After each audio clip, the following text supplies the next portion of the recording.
जरा ध्यान से सुनिए, दाम्पत्य कैसा होना चाहिए।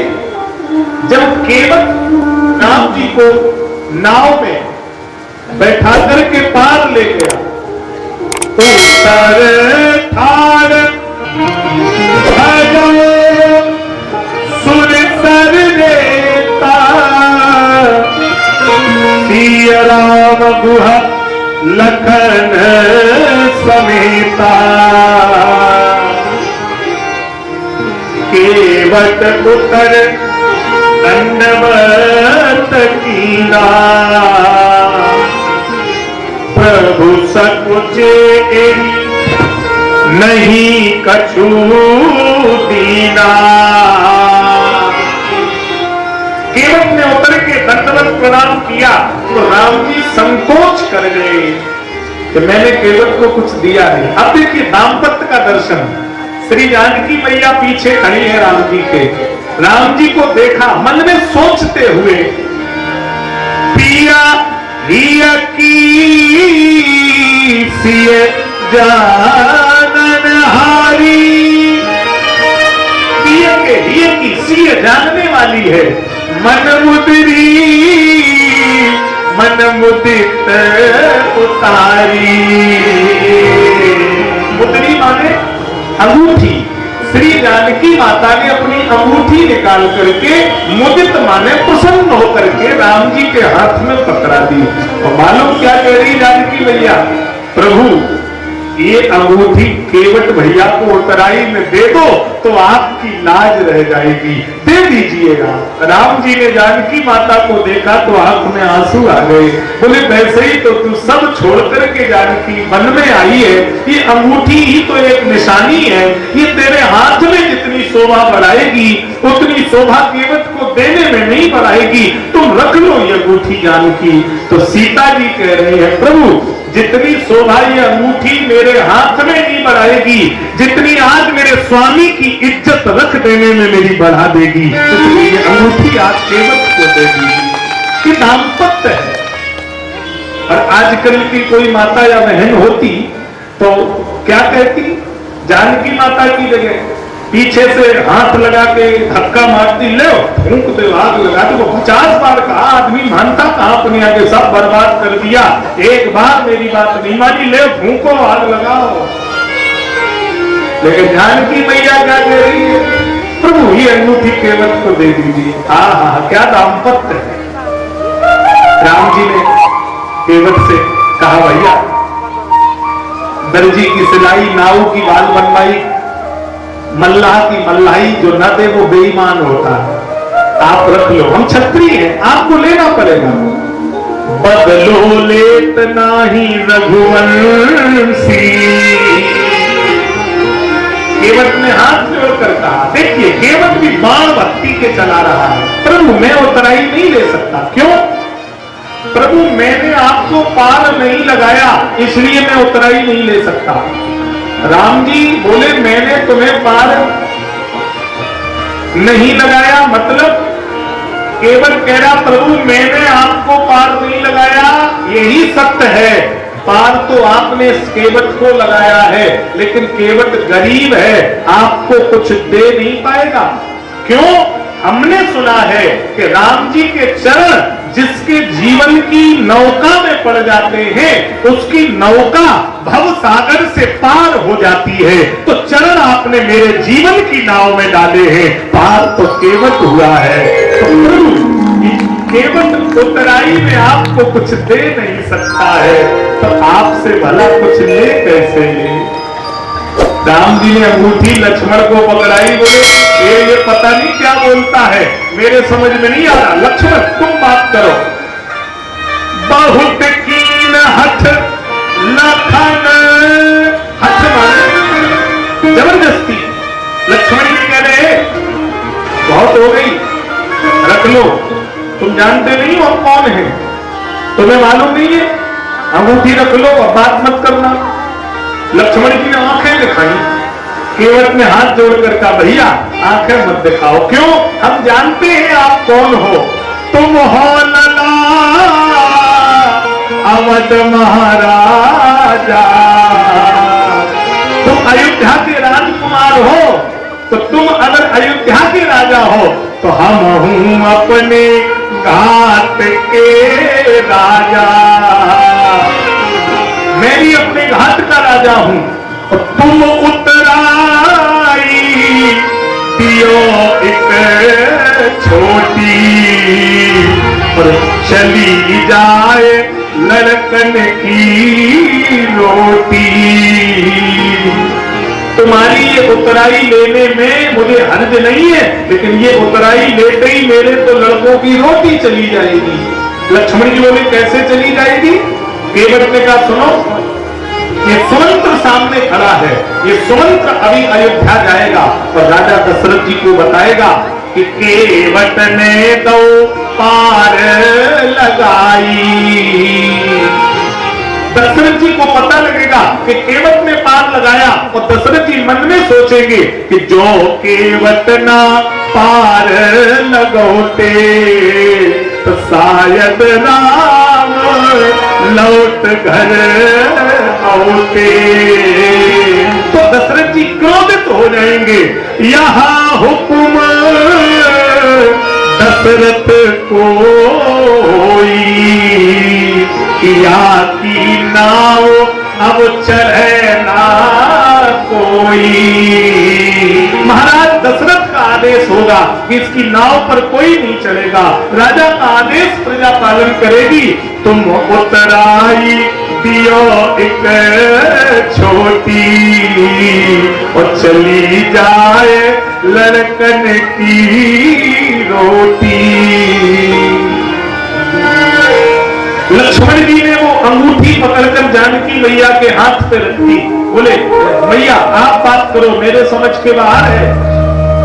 बहुत कीन हथ लखन किए। अब देखिए लक्ष्मण जी के बाद सीता जी का नंबर आया। सीता जी तो जनक सुता जग जननी जानकी, अतिशय प्रिय करुणा निधान की। ताके पद जुग कमल मनावो, जा सुकृपा निर्मल मति पावो। श्री जानकी माता वात्सल्य की देवी है।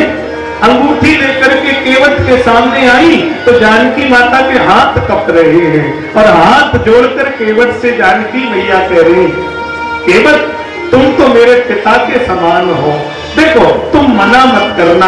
अब ये बेटी तुम्हें दे रही है तो तुम इस बेटी का उपहार स्वीकार कर लेना। हा। अब तक केवट हंसने हंसाने वाला, जब जानकी माता ने अंगूठी देने के लिए कहा तो केवट जानकी माता के चरणों में लिपट करके रोने लगा। अब तो केवट के आंख से आंसू चलने लगे। केवट ने कहा बेटी आज मैंने राघव के चरण धोए हैं, मुझसे पहले इनके चरण जनक जी ने धोए थे। धोए जनक अवधिपति चरना। जनक ने राम जी के चरण धोए थे सोने के पात्र में।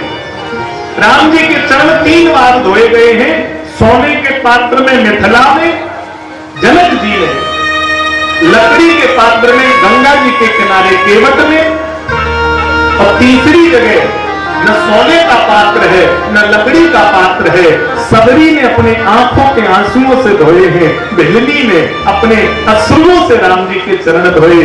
सबरी परी चरण बील पाता।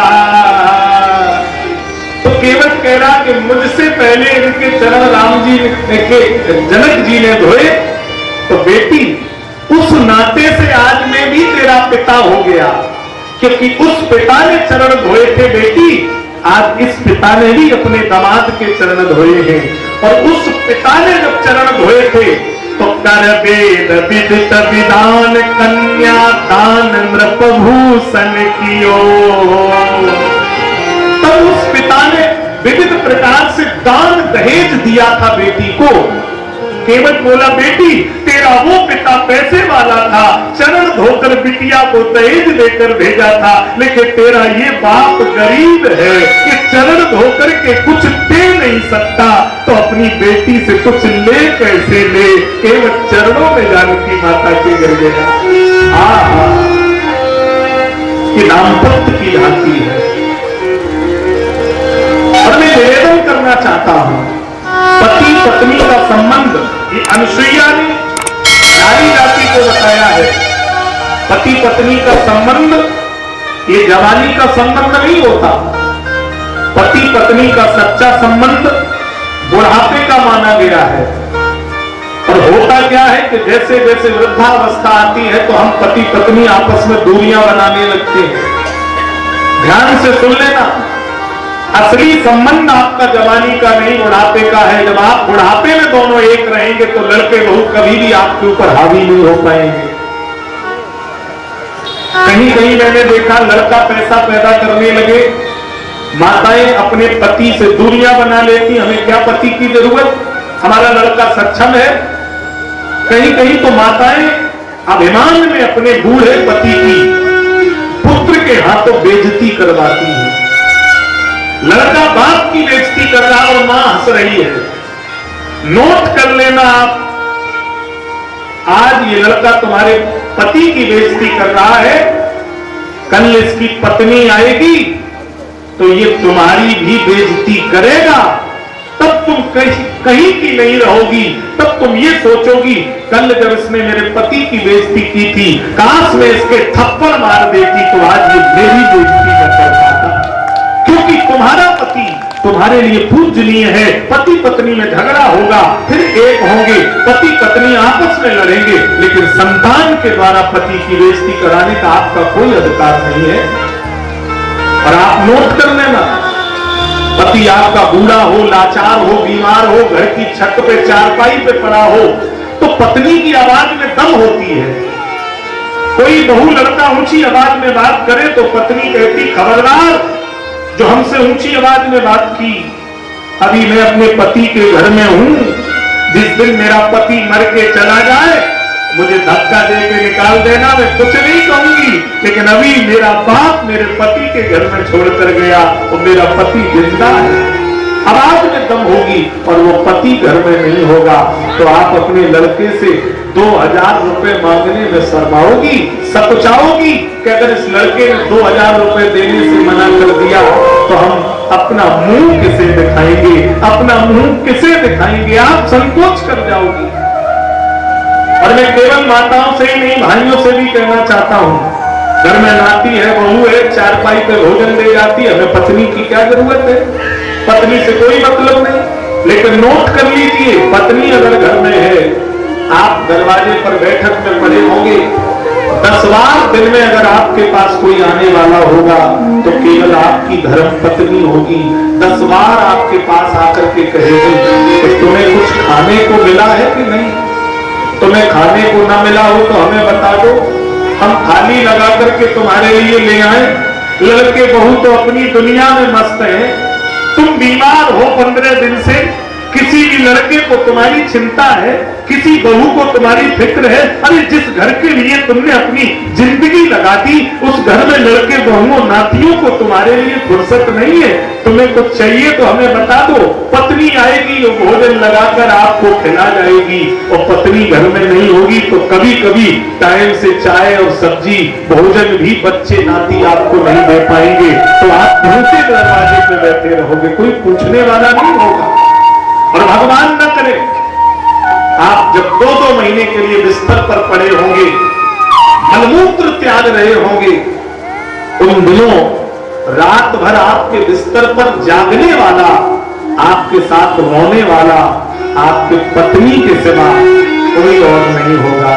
पत्नी रात भर सिर चारपाई पे रख के रोएगी और आपका साथ देगी। और पत्नी नहीं होगी तो रात में कोई आपको पानी देने वाला भी नहीं होगा। इसलिए पति पत्नी का संबंध ये जवानी का संबंध नहीं, ये बुढ़ापे का संबंध है मेरे भाई। हाँ, मध्यम परिपति देखई कैसे, भ्राता पिता पुत्र है जैसे, उत्तम के असबस मन माही, सपने उहान पुरुष जय नाहि। हमारे भारत देश की नारी सदैव पूजनीय थी, पूजनीय है, पूजनीय रहेगी। तुम भारत की जननी हो, ऐसी कितनी माताएं हैं जो 16 वर्ष की आयु में विधवा हो गई और पूरा जीवन उन्होंने कसौटी पर निकाल दिया। धन्य है आर्यावर्त की माता, तुम भारत की जननी हो, तुम हो भाग्य विधाता, तुम्हें नमन करता हूं हे भारत की माता। अनुसुईया बन करके तुमने पतिव्रत धर्म सिखाया, लक्ष्मी बाई बन करके तुमने देश को आजाद कराया। कैकेयी बनकर प्रभु तुमने बन बन भटकाया, मैं तुम्हें नमन करता हूँ हे भारत की माता। विवेकानंद जी पहली बार फ्रांस की यात्रा पर गए।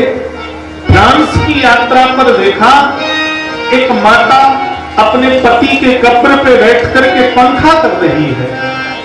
विवेकानंद जी ने देखा हमारे देश में तो पति जीवित होता है तो लोग सेवा करते हैं, लेकिन यहाँ तो पति की कब्र पे पंखा कर रही है, तो धन्य माता है। दंडवत होकर के पैर छुए, धन्य है माता, विदेश की माता से बढ़कर कौन हो सकता, पति की कब्र पे पंखा कर रही है। उस माता ने विवेकानंद जी को उत्तर दिया, बाबा मैं पति की सेवा करने नहीं आई, मेरे देश का कानून है कि जब तक पति की कब्र की मिट्टी गीली रहती है तब तक वो दूसरा पति नहीं कर सकती। हम जल्दी में हैं तो हम पंखा लेके सुखाने आए हैं। विवेकानंद जी ने हाथ जोड़े और कहा, धन्य है विदेश की नारी, तुम भारत की जननी हो, तुम हो भाग्य विधाता, और मैं तुम्हें नमन करता हूँ मैं भारत की माता। मैं मथुरा में कथा करने गया तो एक विदेशी वहां कथा सुनने आया। वो इस मार्ग पर मुझसे मिला, आपने कैसे कह दिया भारत की नारी पूजनीय है, क्या विदेश की नारी पूजनीय नहीं है? मैंने कहा क्या मतलब? बोले हार में, मांस में, रूप में, रंग में। मैंने कहा कोई फर्क नहीं है, फिर क्या अंतर है? मैंने कहा एक अंतर है भारत और विदेश की नारी में। अंतर आप लोग भी सुन लीजिए। विदेश की धरती पर एक माता को छोड़ करके बाकी सारी नारियां पत्नी होती हैं। भारत में एक पत्नी छोड़ करके बाकी सारी माताएं मां स्वरूप होती हैं। ये विदेश और भारत की नारी में अंतर है। हमारे यहाँ एक पत्नी छोड़कर सबको मां की दृष्टि से देखा जाता है, और विदेश में मां को छोड़कर सब पत्नी की दृष्टि से देखी जाती है। तुम भारत की जननी हो, तुम हो भाग्य विधाता, और मैं तुम्हें नमन करता हूँ ऐ भारत की मां।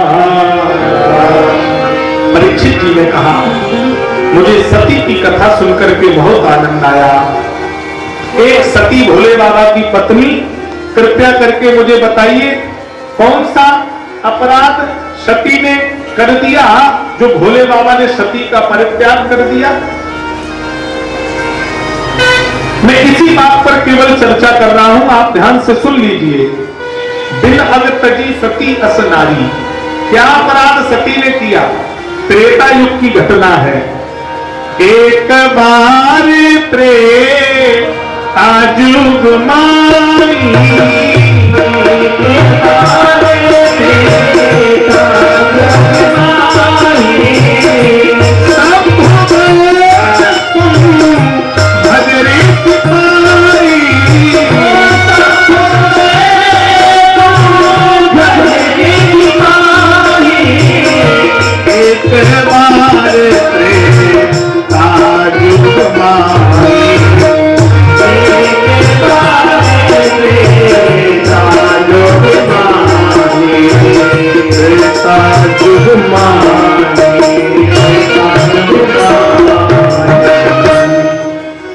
भोले बाबा कथा सुनने गए हैं कुंभज ऋषि के घर।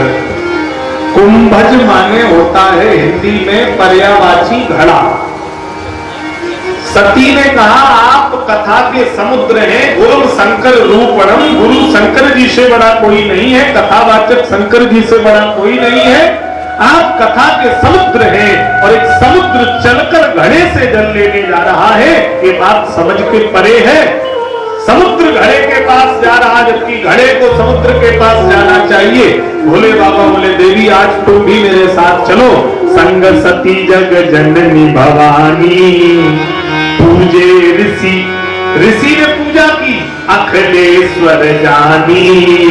पैर छू लिए सती के, सती के यही अभिमान आ गया, क्या इनकी कथा सुने, ये हमारे पैर छूते हैं। और कथा में कथावाचक के प्रति श्रद्धा ना हो तो फिर वहां ज्यादा देर रुकना नहीं चाहिए। क्यों? आप कमियां नोट करेंगे, अच्छाइयां नहीं देखेंगे तो आपको अपराध लगेगा। वह नर न यहाँ पहुंचेंगे, वह नर न यहाँ पहुंचेंगे। कौन? जातिवाद को चढ़ो विषम ज्वर। कथावाचक को बढ़िया बोले अपने बिरादरी का होता तो और मजा आता। अब तो बिरादरी वाले कथावाचक भी बुलाने लगे लोग बात। जातवाद को चढ़ो विषम ज्वर, तो शास्त्रवाद को लगो सनिश्चर। हम साहित्याचार संत की कैसे कथा सुनेंगे, वह नर न यहाँ पहुंचेंगे, वह नर न यहाँ पहुंचेंगे। सती का कथा में मन नहीं लगा। कछु दिन कहाँ रहे गिरनाथा, राम कथा मुनि मर्ज बखानी, सुनी महेश परम सुख मानी। सती बोली बाबा मेरा मन नहीं लग रहा, घर चलो। बोले बाबा बोले देवी अभी घर नहीं चल सकते क्योंकि अभी विदा मिली नहीं है। मैया बोली विदा मिली नहीं तो मांग लो, लेकिन अभी इसी वक्त मुझे घर जाना है। पहली गलती हो रही है, ना कथा सुन रही ना भोले बाबा को सुनने दे रही है। तो विदा मिलना मांगना एक ही शब्द है या अलग अलग है, जरा विद्वान लोग समझ लें। ये कथा जिस दिन विश्राम होगी उसी दिन तो हमें विदाई मिलेगी। और हम कहें कि हमारे घर से आज जरूरी फोन आया है, मुझे आज ही इटावा जाना पड़ेगा, अब हम आगे की कथा नहीं कह पाएंगे। भैया हमारे घर में आफत है, हमें विदा दे दो। तो विदा मिलेगी नहीं, हमें मांगनी पड़ेगी। सती कह रही मिली नहीं तो क्या हुआ, विदा मांग लो। तो भोले बाबा को बड़ा कष्ट हुआ, पहली गलती कर दी। मूली सन विदा मांग त्रिपुरारी, अब भवन चले संग दक्ष कुमारी। अब ध्यान देना, जब कथा सुनने गई तो तुलसीदास जी ने क्या लिखा? संग सती जग जननी भवानी। तीन तीन विश्लेषण लगा दिए। और जब बीच कथा से आ गई तो क्या लिख दिया? भोले बाबा की पत्नी स्वीकार नहीं किया। चली भवन संग दक्ष कुमारी, दक्ष की बिटिया के साथ भोले बाबा जा रहे, क्योंकि राम जी की कथा का अनादर पार्वती भैया सती भोले बाबा की अर्धांगिनी नहीं कर सकती है। राम जी की कथा का अनादर दक्ष की बिटिया जरूर कर सकती है। तो भवन चले संग दक्ष कुमारी। उसी समय की घटना, राम जी वन में सीता जी की खोज कर रहे थे। रंजन भंजन मय भारा, हरि रघुवंश लीन अवतारा। पिता वचन तज राज उदासी, दंडक वन विचरत अविनाशी। हे खगमृग हे मधुकर श्रेणी, तुम देखी सीता मृगनेनी।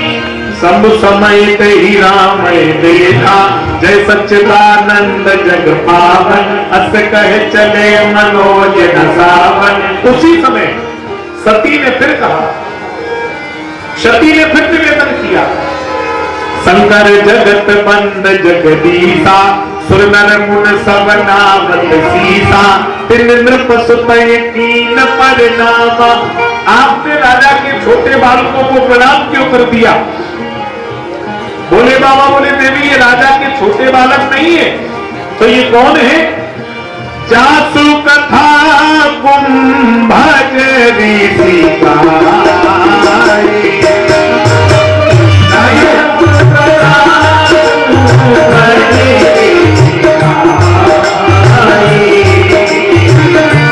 भगत जासु मैं मुन सुनाई।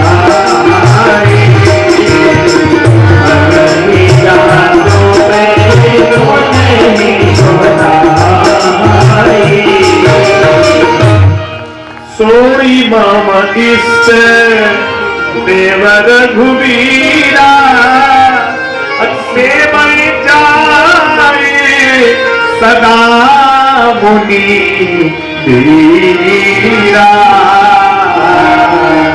सती को अभिमान, ये ब्रह्म नहीं हो सकते। ब्रह्म ये तो पत्नी के विरह में रो रहे हैं, तो काम भाव आ रहा है, और वहां पर हम छत्री मृगयावत करही और तुमसे खल मृग खोजत फिरही। तो वहां इनके अंदर क्रोध है और यहाँ काम भाव है, तो ब्रह्म क्रोध और काम से परे होता है, ये ब्रह्म नहीं हो सकता, ये तो काम और क्रोध के वशीभूत है। तो भोले बाबा बोले, जो तुमरे मन अति संदेह तौ किन जाए परीक्षा लेहु। तो परीक्षा लेने चल दी, दूसरी गलती। भगवान की परीक्षा लेनी चाहिए, बोलो। भगवान की परीक्षा कौन लेता है? अभिमानी, और अभिमानी की पराजय होती है। परीक्षा लेने जा रही, ध्यान से सुनिए। राम जी के जीवन में 3 माताएं आई हैं। 3 माताएं कौन कौन सी हैं? सती, शबरी, सूर्पनखा। सती ने राम जी की परीक्षा ली, शबरी ने राम जी की प्रतीक्षा की, सूर्पनखा ने राम जी से समीक्षा की। ये 3 नारियां राम जी के जीवन में आई हैं। पुन पुन हृदय विचार कर धर सीता कर रूप, आगे हुए सोई चली मगर यही आवत जहां पर राम लक्ष्मण जा रहे, वहां सीता का वेश बनाकर आगे निकली चली गई। तीसरी गलती क्या कर दी? सीता का वेश बना लिया। भोले बाबा हंसने लगे। भोले बाबा ने कहा, ये मेरी थी पत्नी, और ये बन क्या गई? मेरी मां। जनक सुता जग जननी जानकी। अब विचार करिए, पत्नी मां बन सकती है कि नहीं बन सकती? बोलो। पत्नी का मां का रूप हो सकता कि नहीं हो सकता? पत्नी मां बन सकती है, लेकिन मां पत्नी बन सकती है क्या? पत्नी तो मां बन जाएगी, फिर मां से दोबारा पत्नी नहीं बनेगी। यही भोले बाबा ने सिद्ध कर दिया। बोले, अब तुम बिना मुझसे पूछे मेरी मां बनी हो, तो अब मां ही जिंदगी भर रहोगी। अब माता से मैं तुम्हें दोबारा पत्नी रूप में स्वीकार नहीं करूंगा। जो अब करऊं सती सन प्रीति, मिटय भगत पथ होए अनीति। प्रण कर लिया बाबा ने। अब लक्ष्मण जी की नजर पड़ी। लक्ष्मण जी बोले, भैया भैया रोना धोना बंद करो, माता जी मिल गई। कहा? बोले, वो जा रही। आगे हुई सोई चली मग जई आवत नर भूप। राम जी बोले, लक्ष्मण नकल तो नकल, ओरिजिनल कॉपी ओरिजिनल। क्यों? पकड़ गई, ये हमारी सीता नहीं है। भैया तो ये कौन है? अरे लक्ष्मण, हमारी सीता हमसे कभी आगे नहीं जाती थी, तुमसे कभी पीछे नहीं रहती थी। हमारी सीता हमारे पीछे चलती थी और तुम्हारे आगे चलती थी। कैसे? उभय बीच सिय सो है कैसे, ब्रह्म जीव बिच माया जैसे। तो हमारी सीता मेरे पीछे रहती थी, और ये सीता कहां चली गई? आगे हुई सोई चली। तो ये नकली सीता है, ये आगे निकल गई, और असली सीता कभी आगे जाने वाली नहीं है। फिर बोली, ये हमारी सीता नहीं है। भोले बाबा बोले, प्रभु सती के मन में अभिमान का घोड़ा था। भोले बाबा ने उपदेश की जड़ी बूटी लगाई, कोई प्रभाव नहीं पड़ा। घोड़ा जब निकलता है तो उस पर दवा लगाई जाती है। जब दवा से भी घोड़ा ठीक नहीं होता तो फिर घोड़े का एक ही उपचार है, उसका ऑपरेशन होता है। राम जी बोले कि भोले बाबा, आपने दवा लगाई, घोड़े पर काम नहीं की, पेशेंट को आने दो, ऑपरेशन थिएटर में हमने सारी व्यवस्था लगा दी है। अब राम जी के आदेश के अनुसार भोले बाबा प्रसन्न हैं। पीछे से राम जी गए और सती का ऑपरेशन करने लगे। कहो कहो महोरी कहां वृष केतु, विपिन अकेली फिरो की हेतु। भैया भोले बाबा कहाँ है? नादिया कहाँ है? आप अकेली कहां घूम रही हो? इतना सुना तो सती को महाराज जाना राम सती दुख माना। अरे ये तो जान गए, ये तो ब्रह्म है। तो वहीं पर राम जी ने माया फैला दी। जहां देखे कहा लक्ष्मण सीताराम, लक्ष्मण सीताराम। देख सती मन भई सभीता, हृदय कंप कछु वचन न आता, नैन मूंद बैठी मग जाता। हाथ जोड़कर भागी, भाग गई। और ब्रह्म के सामने अविद्या टिकने वाली नहीं है। अविद्या को तो ब्रह्म के सामने से एक दिन भागना ही पड़ता है। भाग गई सामने से, भोले बाबा के पास गई। चौथी गलती फिर कर रही है। बिन अगतजी सती असनारी, क्या अपराध किया? चौथी गलती ध्यान से सुनिए।